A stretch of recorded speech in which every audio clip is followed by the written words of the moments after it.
Hi, I'm Jeff with Radical Honesty, and today I'm starting a new series on the personal teaching of Jesus Christ.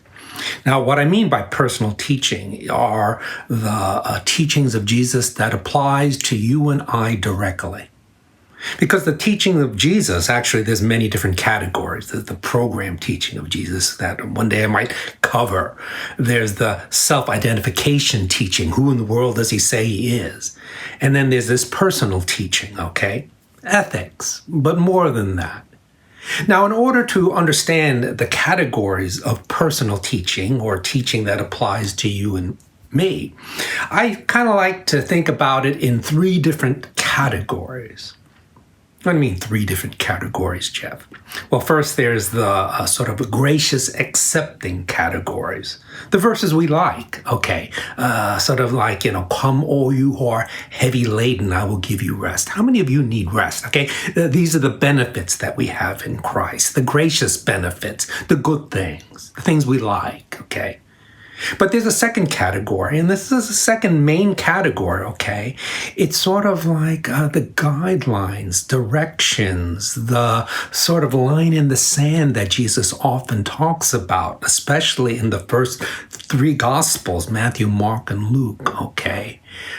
You can't be my disciple unless you deny yourself. Oh, that's very different than, come all you who are heavy laden. There's some demand there. There's some challenge. And oftentimes we say, we like the gracious Jesus. We don't like the challenging Jesus. How do they both coexist? They have a bad day one day and then became a little bit more sterner. No, they both coexist. But there's a third category, and those are the scary warnings of Jesus. Now, it's not the largest category, but it's enough verses and teaching of Jesus that it's a significant portion of what he taught while he was on earth. Scary verses, things we don't like. One of them is found in the book of the Revelation, chapter 2, where Jesus basically threatens the followers of the false teachers in Thyatira, and he does this line, okay? I'm going to strike your children dead. You know what he's saying? You get a restraining order on Jesus who was on earth, okay? But that's what Jesus said. You say, no way, Jesus said that. Jesus said that, okay? Is that most times believers, we pick and choose what we like about Jesus. But when we talk about those that which he demands and actually gives warning to, we go, well, I never heard that. Is that you're making it up, Jeff? No, they all exist. The warning may be the sort of least emphasized, but it's greatly present in the New Testament.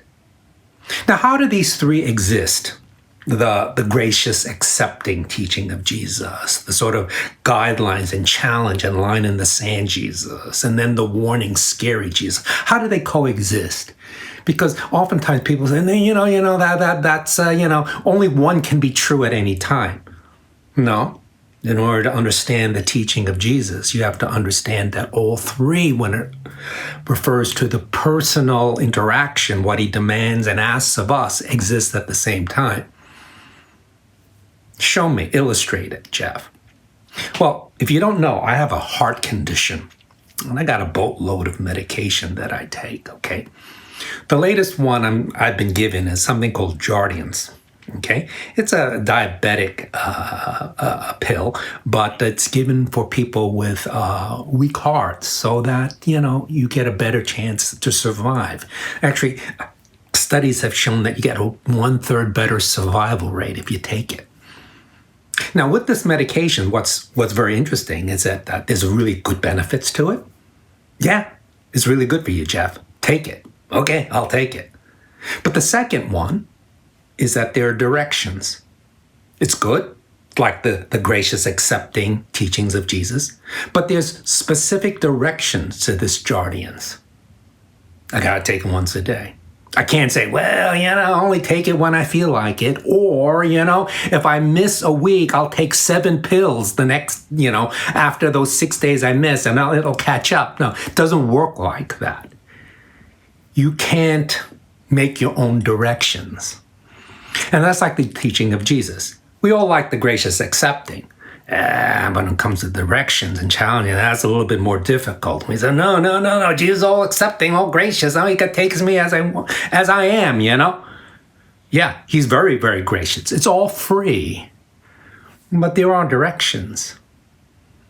And with Jardians, there is warning. I got to take blood tests every so often to make sure my kidneys don't fail, because that's a rare side effect of this really beneficial drug. And with Jesus Christ, there are these warnings that he has for us, okay? Because if we neglect and sort of abuse his grace or twist who he is, Jesus can at times appear downright scary. Now, as a follower of Jesus Christ, we need to understand all these three. And I'm going to sort of pick sort of like good examples of these three so that you understand what we need to be a good follower of Jesus.